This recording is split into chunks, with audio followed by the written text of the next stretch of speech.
തന്നെ നിങ്ങൾക്ക് എല്ലാവർക്കും വിജയാശംസകള്. എന്നെക്കാളുപരി എന്താണ് വളരെ ഗംഭീരമായിട്ട് തന്നെ പരീക്ഷകള് അപ്പിയർ ചെയ്യാൻ വേണ്ടിയിട്ട് നിങ്ങൾക്ക് സാധിക്കട്ടെ എന്ന് ആശംസിക്കുന്നു. നമ്മളെല്ലാവരും പ്രിപ്പയർ ചെയ്യും, എല്ലാവരും കൃത്യമായിട്ട് പ്രിപ്പയർ ചെയ്യുന്ന ആൾക്കാർ. ആരെങ്കിലും ഇതിനകത്ത് ഉഴപ്പന്മാരുണ്ടോ? ടീച്ചർമാർ പറയുന്നത് ചിലപ്പോൾ ഉഴപ്പന്മാരുണ്ടത്. പക്ഷെ നമ്മളാരും മനഃപൂർവ്വം ഞാൻ അങ്ങനെ ഇന്ന് ഉഴപ്പിക്കളയാ എന്ന് പറഞ്ഞ് ഉഴപ്പാറൊന്നുമില്ല.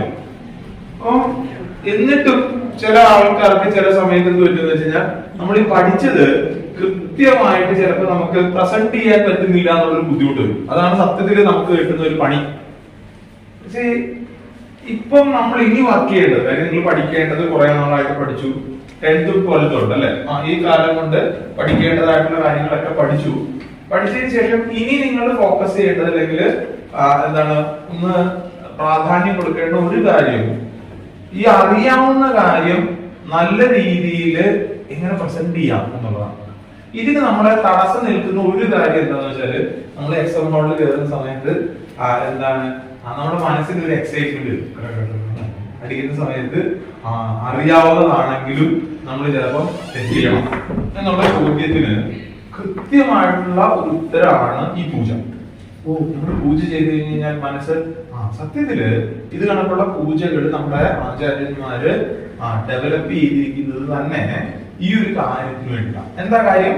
നമുക്ക് 3 ഉപകരണങ്ങൾ ഉണ്ട്. ഒന്ന് നമ്മുടെ മനസ്സ്, വേറെ നമ്മുടെ വാക്ക്, ഒന്ന് നമ്മുടെ ശരീരം.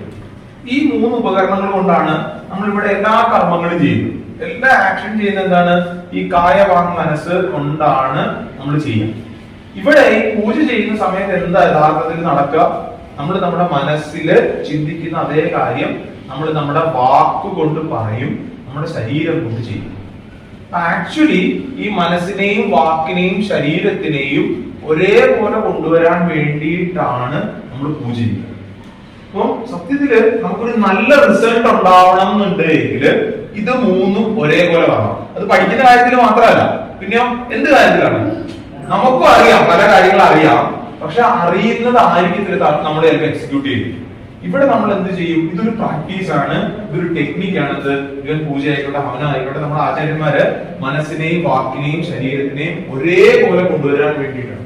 ഇത് നമ്മൾ പ്രാക്ടീസ് ചെയ്യുന്ന സമയത്ത് നമ്മൾ അറിയാതെ എക്സൈറ്റഡ് ആവില്ല, അതിനേക്കാൾ ഉപരി നമ്മുടെ മനസ്സിന് ശക്തി ഉണ്ടാവില്ല. നിങ്ങൾ വർക്ക് ചെയ്യേണ്ട ആ കാര്യമില്ല, പഠിക്കേണ്ട കാര്യങ്ങളൊക്കെ ഇത്ര കാലം കൊണ്ട് പഠിച്ചു.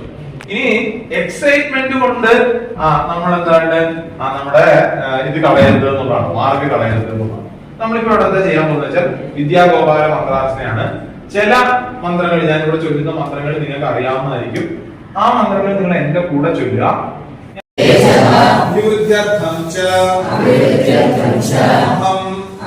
വിദ്യാഗോപാല മന്ത്രാർച്ചന സമർപ്പിക്കും. ഓം ക്ലീം കൃഷ്ണായ ഗോവിന്ദായ ഗോപീജനവല്ലഭായ സ്വാഹ.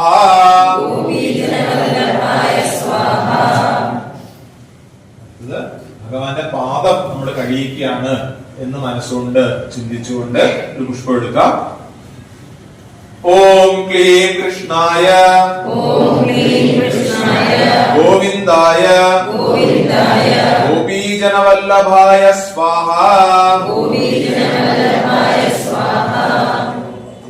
ഒരുമിച്ച് എല്ലാവർക്കും കൂടെ ചൊല്ലാം. ഓം കൃഷ്ണ കൃഷ്ണ ഹരേ കൃഷ്ണ സർവജ്ഞത്വം പ്രസീദ മേ രമാരമണ വിശ്വേശ വിദ്യാമാസു പ്രയച്ഛ മേ.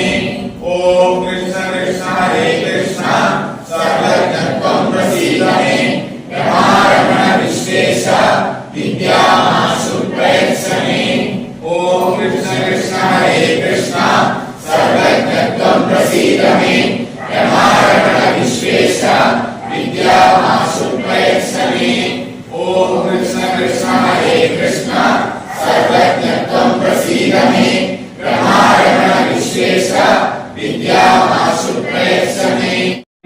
പാപാനി ധർമാനി ച താനി താനി വിനശ്യന്തി പ്രദക്ഷിണപതേ പതേ. ആ വിളക്കിങ്കില് തൊട്ട് നമസ്കരിക്കുക.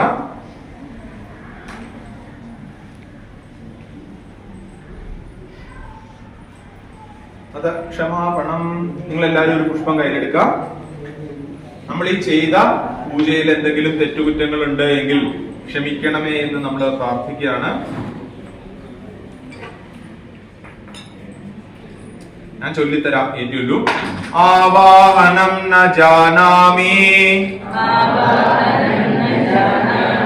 ന ജാനാമി വിസർജനം ന ജാനാമി വിസർജനം പൂജാം ചൈവ ന ജാനാമി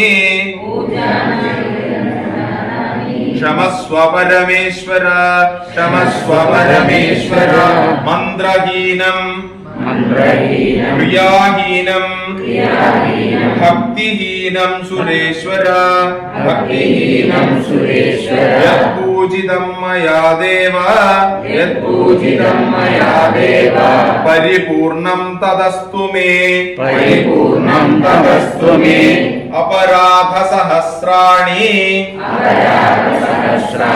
പ്രിയന്തേ ഹർനിശം മയാ പ്രിയന്തേ ഹർനിശം മയാ ദാസോയമിതി മാം മത്വാ ദാസോയമിതി മാം മത്വാ ക്ഷമസ്വ പരമേശ്വര ക്ഷമസ്വ പരമേശ്വര. പുഷ്പം സമർപ്പിക്കാം. എല്ലാവരും ഒരു പുഷ്പം കൂടെ കയ്യിലെടുക്കാം. ഒരുമിച്ചെല്ലാം. കായേന വാചാ മനസേന്ദ്രിയേർവാ ബുദ്ധ്യാത്മനാ വാ പ്രകൃതേ സ്വഭാവാത് കരോമി യദ്യ സകലം പരസ്മൈ നാരായണായേതി സമർപ്പയാമി.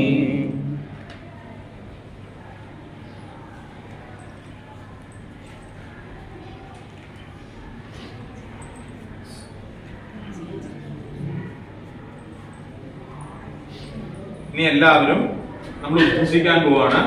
നിങ്ങൾ അർച്ചിച്ച പുഷ്പം ഉണ്ടല്ലോ, വിളക്കിങ്കലുള്ള പുഷ്പം 3 പ്രാവശ്യം ഒരു പുഷ്പം എടുക്കുക, അത് കാണിക്കുക വെച്ചാൽ മണക്കുക.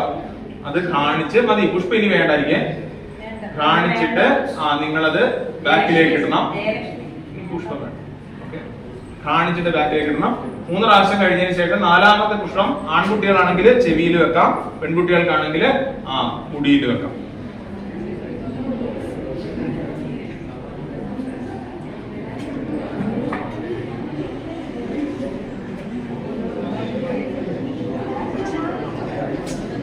എല്ലാരും കണ്ണടച്ച് നിവർന്നിരിക്കുക.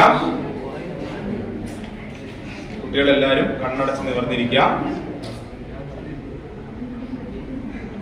നമ്മൾ ഒരിക്കൽ കൂടെ ഭഗവാന്റെ ഗോപാലസ്വാമിയുടെ ശ്രീകൃഷ്ണന്റെ ആ ജഗദീശ്വരന്റെ അനുഗ്രഹത്തിന് വേണ്ടിയിട്ട് പ്രാർത്ഥിക്കുകയാണ്.